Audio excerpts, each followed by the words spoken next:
Hello, everybody out there on BookTube. Welcome to my channel. My name is Margaret, and I'm glad you stopped by. We are here today on this Friday live to do live book tags. It's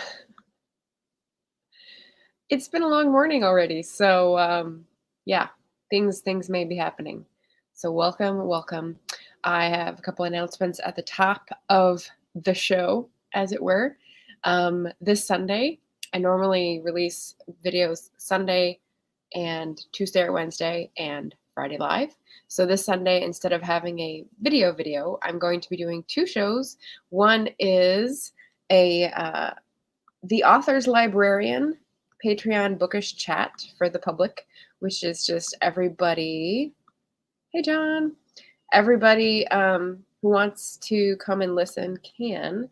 It is a interview with a friend of mine called Vicky. She's been a librarian for many years, and she's sort of pivoting to change her career to writing nonfiction and perhaps fiction. And she has an online course and is starting all this stuff. So we're going to do a little dive into her research librarian life, which may be helpful for writers out there. And then right after that, after a break to eat and recover and whatnot, is a productivity sprint. So for my channel, I do a productivity sprint every first Friday live, but you might also know that I do a group productivity sprint with Sandy Golston and Steph at Coffee Over Apples. And we rotate each other's channels who's hosting. And this month it's extra special because we have a guest productivity sprinter, which is Shay Warren. She has a channel called Shay with the Hobbies. She is a crocheter and a creative person where she writes as well. So very excited to have her this Sunday. So the research librarian is at 1 p.m. Pacific, and the productivity sprint is 4 p.m. Pacific, and we usually go for about 2 hours, and we have chats in between. So it's a fun time all around. And those are my two announcements. So what's coming up on Sunday? Outside of that, I have a cool thing, book mail. So I also do a Patreon book club. And in the interest of that, I went to something called a book club buffet this last Tuesday, where there were 32 authors and, pretty big authors. And they all got together in a Zoom stream to tell us about their latest book and why it was good for a book club. And they gave everyone their contact information because they're willing to come to book clubs. And so I was like, ooh, excited. I've never had the author come to my book club, so I thought this would be a fun opportunity. And I'll just pop up. Let's see. I've got two things. I've got a banner. So much going on. So that's the information about the book club. If you're curious about who the authors are, they're in the comments. This is an Instagram post with all their book covers, so you might need to squint to make it bigger. But I am particularly interested in Julie Carrick-Dalton's book, Elizabeth Letz's book, Catherine Sherbrooke's book, which is maybe a comp for me, and Dawn Turner's. So that's talking about Cli-Fi and a woman who rides a horse across the U.S. in the 1950s. And I can't remember what Leaving Coy's Hill is. It's a historical fiction. But then Dawn Turner's is Three Girls in Bronzeville, and it's a memoir, but it's about Bronzeville near Chicago. So, you get an interest in one piece, and suddenly everything about that place or time is intriguing. I don't know if that happens to anyone else. Hey, Sandy. Sandy's here too. Hello. So those are the announcements, and I can take the banner down. What are we doing today? We're doing two tags. I'm going to start with the Jane Austen one because special event here. I'm using a special teacup and saucer, which I never do because they're too futzy. There we go. I can sip tea without being heard. Haha. So this is Shelley Swearengen's tag. She made it up maybe a month ago, and it's been very popular. I was tagged by Jim's Books, Reading, and Stuff, and I'll have his video in the description. And to tag people at the outset, I'm going to tag people who I thought might enjoy this one. Sophia Midwinter, who's a new writing channel that I'm following. Dark Roots Creations, another writing channel. This is Leanne. And Pen to Paper, a similar name, Leah, who I also enjoyed her videos lately. So recent additions who I think haven't done the tag and might enjoy comparing themselves to Jane Austen. So prompt number 1. Jane Austen, and I'm sorry you've probably heard these before, but I'll go through the text quickly, was an artist and writer. Give yourself a point. If you're an artist, give yourself an extra point if you are a writer. So I get 1. I am no artist, but I am a writer. Number 2, Austen was born to a large family. She had a total of 7 siblings, 1 sister and 6 brothers. Give yourself a point if you have 3 or more siblings in your family. I have 3, so I qualify, and they're not all here. I only have 1 here, but this is my favorite picture in my my bedroom. This is like a Japanese frame that we got from the wedding trip, and we've got dogs, we've got nieces, we've got laughing. It's a good family portrait, so I thought I'd show that one off. Prompt number 3, Austen did not enjoy her formal education.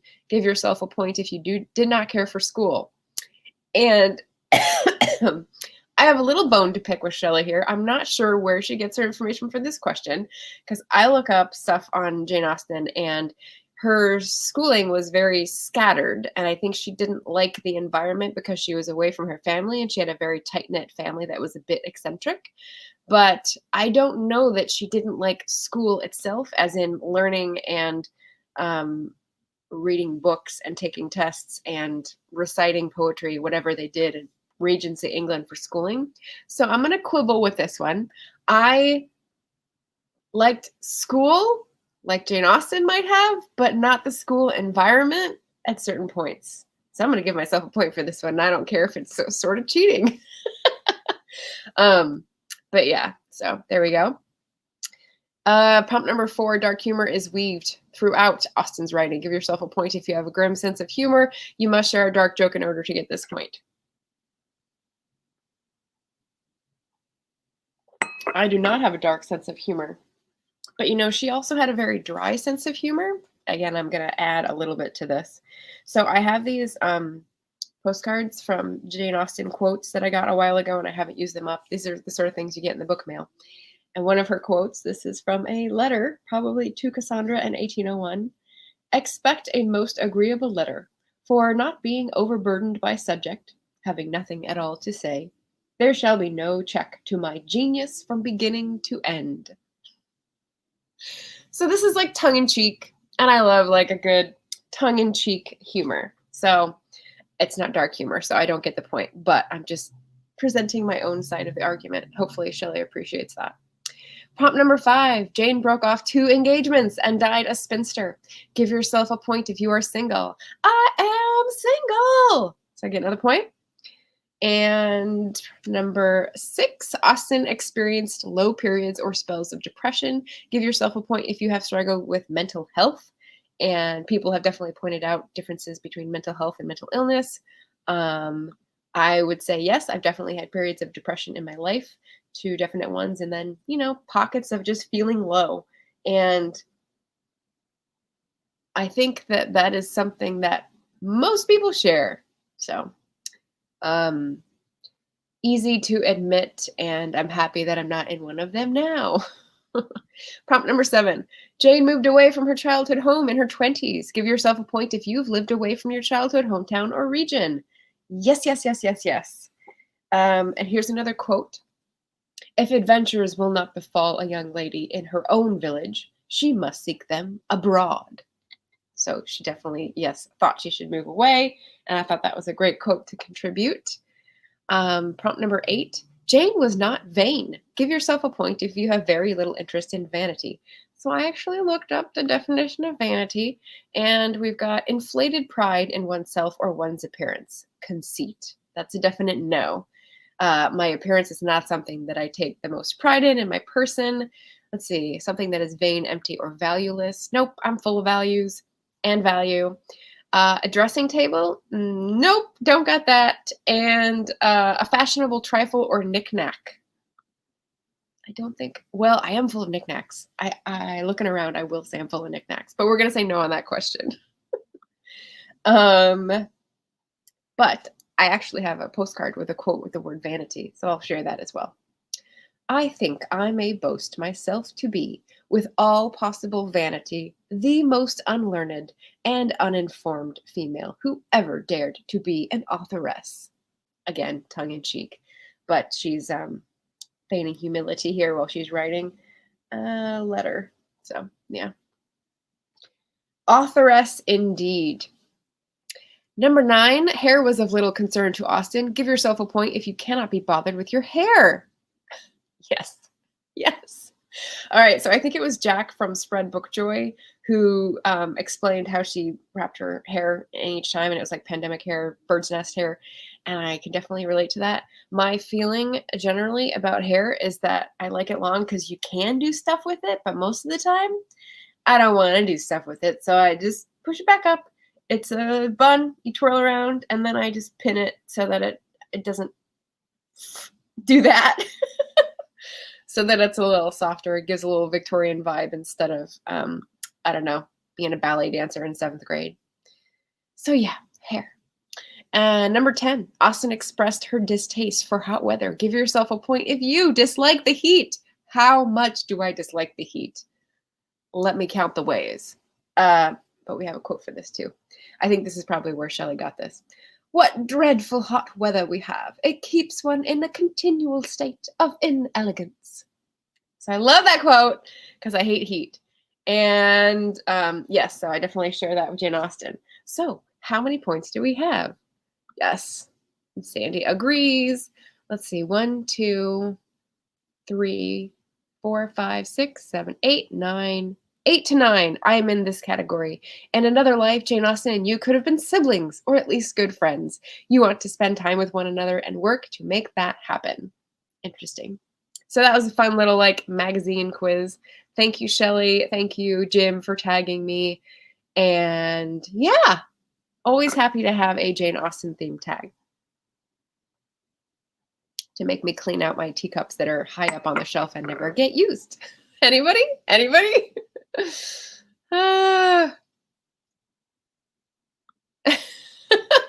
Well, I cheated on one at least, so but that's what you get to do. It's your channel, it's your book tag, you do what you like. And John's saying he can get away with a really short haircut. Does that mean you don't care? Like, you have to interpret these somewhat differently, I suppose, for men and women. All right, so this is where I show break and I say like, subscribe, share. Every once in a while I share a video when I think it's really fun. And then I had 2 little questions for people. Is anyone else having issues with their customized channel URL? So drop in the comments if you have. I very early on put like a customized URL so people wouldn't have to copy paste gobbledygook for my channel, but it doesn't automatically show up when you click on my page. It gives you the gobbledygook one.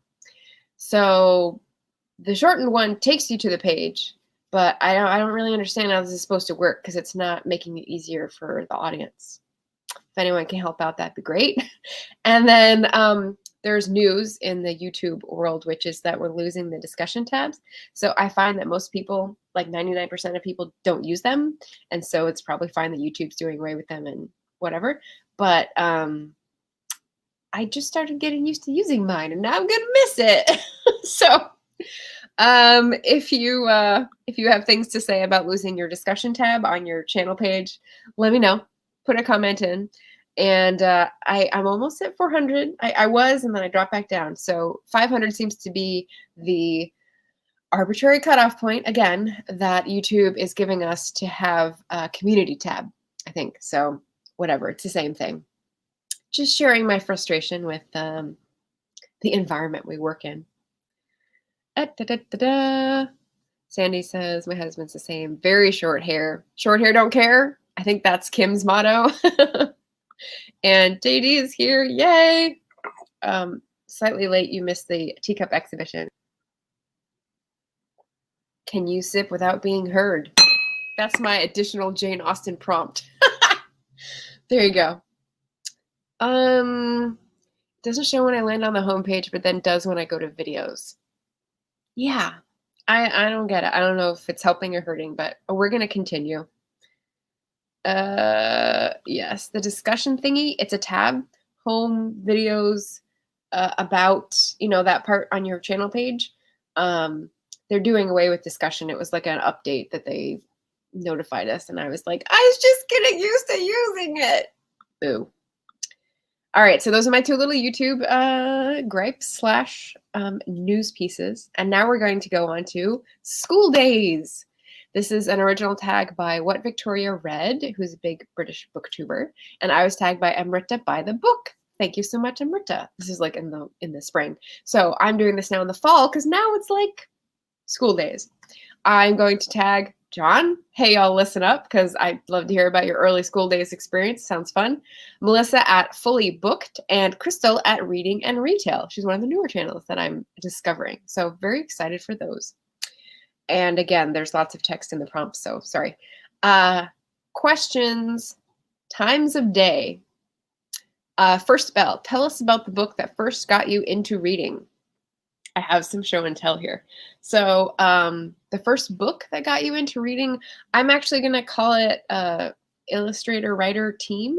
So I don't know if you guys have heard this or have kids or whatever, but Dawn and Audrey Wood, and the only one I have is one of Audrey's. They were a partnership that did children's books for a long time. And I remember they came into San Luis Obispo's tiny little Earthling bookshop and did signings. And so I've got they did special little autograph things. And they're just adorable and tender and just great kid-themed books. So those are the first ones I remember specific authors for. Wait. Oh, we've got a slurp discussion going on. I missed. Okay. You can buy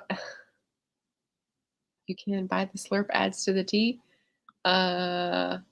Consistently wing things. In Japan, slurping your ramen is considered a compliment. That is true. You are welcome. I've also heard that, though, sometimes the slurping is mad. Can you read the slurp in the dining room? I don't know. I guess I need to watch more period dramas to get a sense of what the proper etiquette is. Can but not buy. Can but not buy. Ugh. Okay, we're doing a little kabuki theater here. Okay. Second, break time. Which book have you most recently had to take a break from or DNF? And unfortunate, but I got 100 pages in this little bit of a tome. Beauty is a Wound. I was reading this for translated Women in Translation Month Eka Kurniawan. It's Indonesian, and it's about Second World War and comfort women, or the women who were made prostitutes by the Japanese army.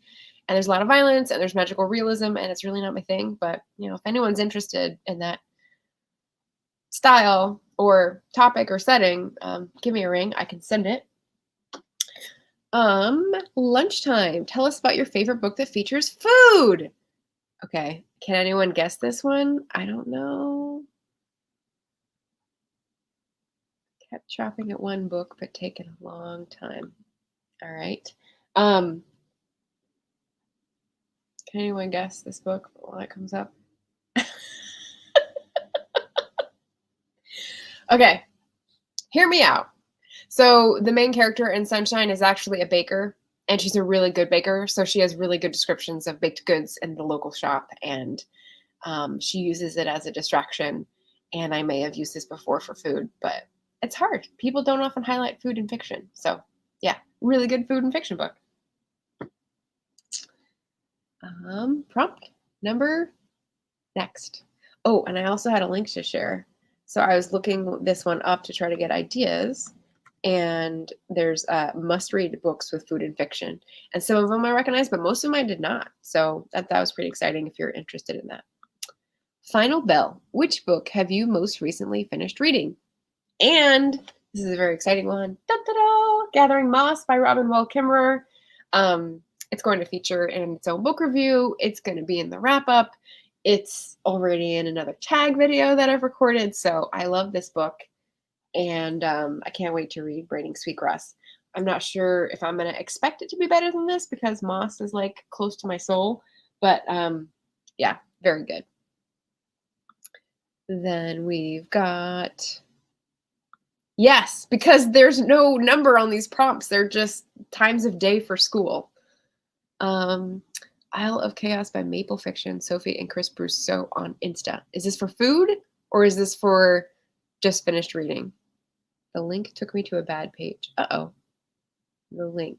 The Book Riot link? Let's see.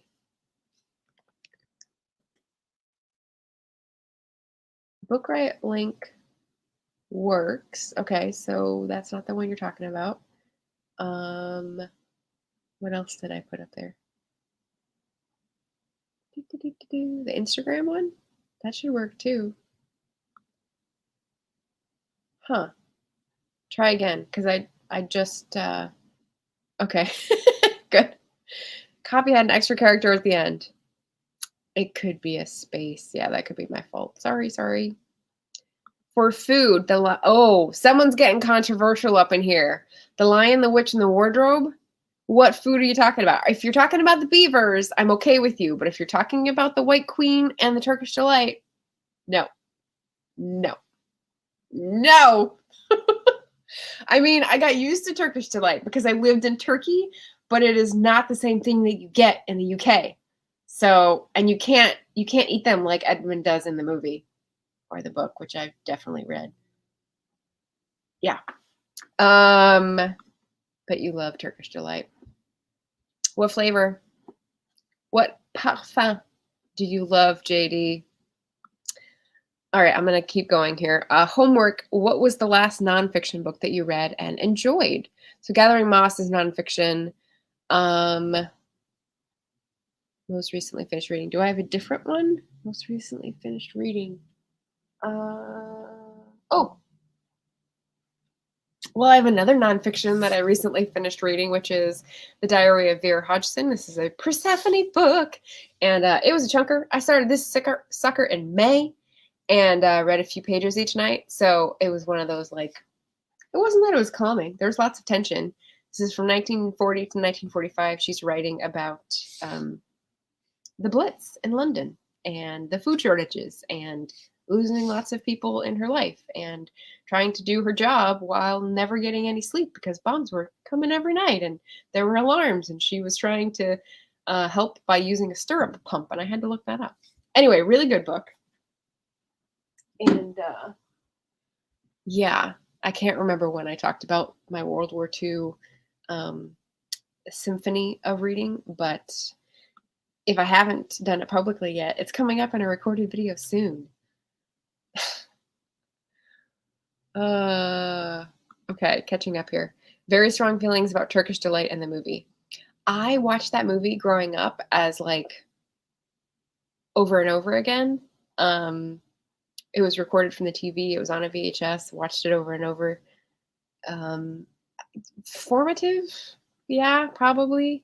And yeah, I mean, there were four main characters. It was like insert yourself. It was perfect for kids. Yeah. And rosewater, pistachio, and hazelnut. Rosewater, pistachio, yes. Hazelnut. I don't think I've had hazelnut. So oh gosh, I'm gonna remember. I'm gonna forget all these words. Let me try. So pistachio is fıstık and hazelnut is fındık, and that's the Turkish word for the different nuts. And rose, it's something with an A. Oh, it's a woman's name too in their language. Malik. I know that's like angel. Brenna's gonna have to tell me when she watches this. Hey Jim, the Narnia series started with my mom reading the first ones to us and finished with me reading the rest of the series. That's a good childhood memory. Oh, kill a raccoon with that. Yeah, it is a chunker. I wouldn't want to kill a raccoon though. Did you say raccoon because I just tweeted a little gif with a raccoon because I was going to start early? Too much rosewater makes things taste like soap. This is also true. Sounds like you're saying something else. Well, that's what happens with language when it gets translated. You would know. Studio in the library. Oh, it's a new channel. Hello. Last nonfiction and food read were Breasts and Niam, Gula Geechee recipes from a 6th-generation farmer. Wow. Matthew Rayford, family origin story with recipes. Oh my gosh. Gula. So that's like in the Carolinas? Isn't that where Gula is a culture, like a fusion culture of food? Interesting. And Matthew Rayford sounds familiar too. Oh, cool. Thanks for that recommendation. I'll look it up. Agreed. Rosewater, they're done right. If done right, you can see my last banner. Lavender as well. Yeah, lavender is very easy to go wrong with, I would say. JD's been chipping at Man and His Symbols by Young. Man, okay, I got it. I got that one, yeah. Man and His Symbols. That's probably helpful for writers, yeah. Very cool. Very cool. Let's see. Last reads. And then the next prompt is staff room. Tell us about a book that you go to when you need to take a breath. A book. Oh, when I need to take a breath, I don't go to a book. So this is sort of flying in the face of this prompt. I go to the floor or bean or both. So, and this is because usually reading is like escaping and like busying my mind when I need to process something. But when I need to take a breath, what that makes me think of is that I need space to think about something in a different way. I don't know if that doesn't make sense. I'm sorry. So reading keeps my mind busy and lets other things filter down in my consciousness. But laying on the floor or laying with Bean on my lap, is my cat, is more like a creating space in the forefront of my mind so that I can consciously think about things. That makes sense? That makes sense? Bueller? So, yeah. B. Okay, so that was times of day, and this is apparently B, subjects.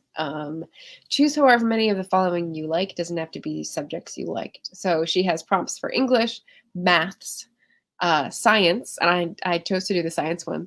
Which book couple do you think has the best chemistry? And someone's going to throw a shoe at me for this one. I'm going to go with the ACOTAR power couple because you can't do better than dreaming about each other before meeting. I mean, really. So I'm gonna bow before that one. Geography, history. I chose history. Of course I did. Of course I did. Which 3 historical fiction novels have you most enjoyed? If you don't read historical fiction, which areas of history would you like to learn more about? Oh, okay. Well, here's what I did for this one. I put in my Storygraph link.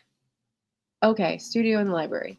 Tell us. Yes, the Gullah Geechee corridor at Rayford States is from the Carolinas to northern Florida. Oh, cool. I was in the right neighborhood. He's a Georgia Gullah Geechee. Awesome. Okay, cool.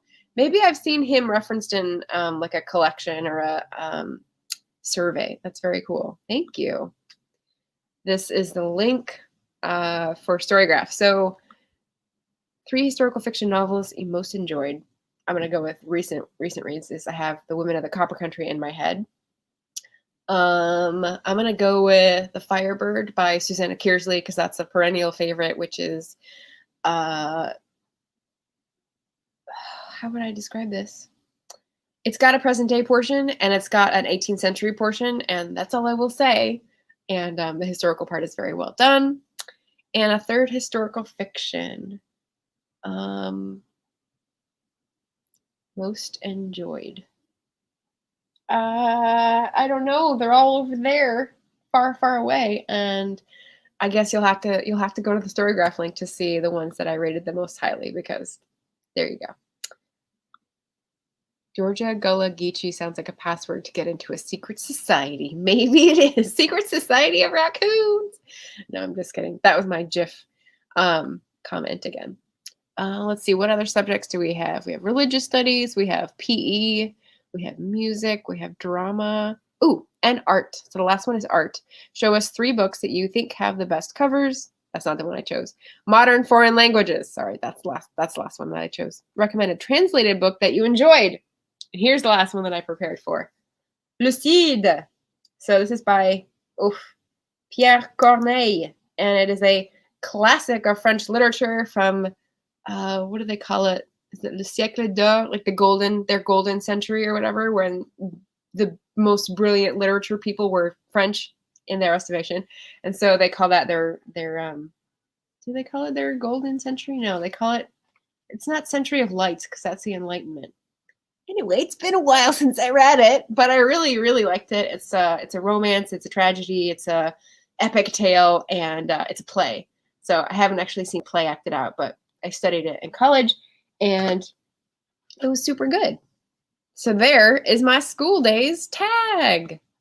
Okay, and because it's only been a half an hour and these have tended to go long lately, feel free to ask questions just randomly. Let's see. Historical fiction. Oh, so Jim's going to put mine up. The Keening, Cartographer's Secret, and We the Drowned. Nice. So I think 2 of those are ones you got from NetGalley, which is pretty cool. Is that the same as Poema del mio Cid? I don't think so. I don't think so. But I think the Cid might have been Spanish before it was turned into this play by the Frenchman. Because it's not original. It's kind of like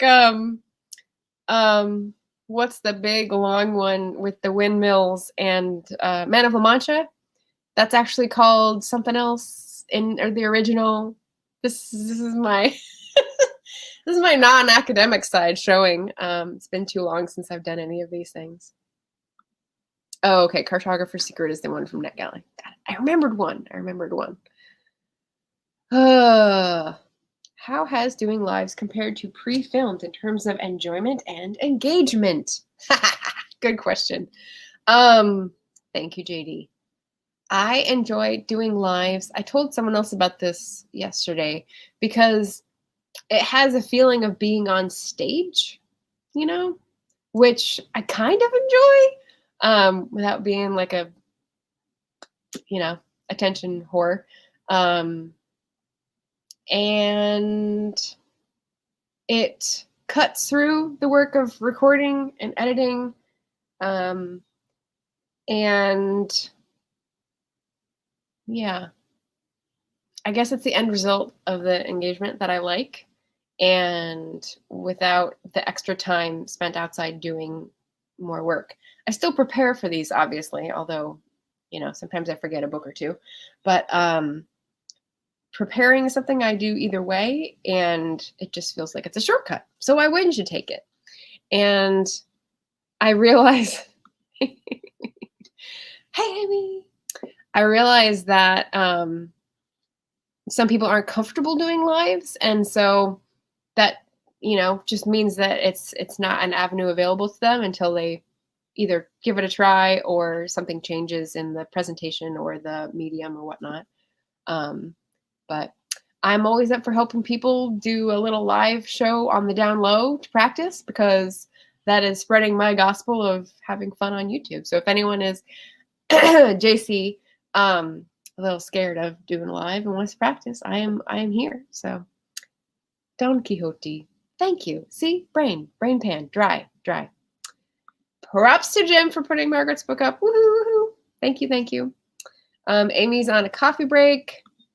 Could you do an original tag live? Ooh.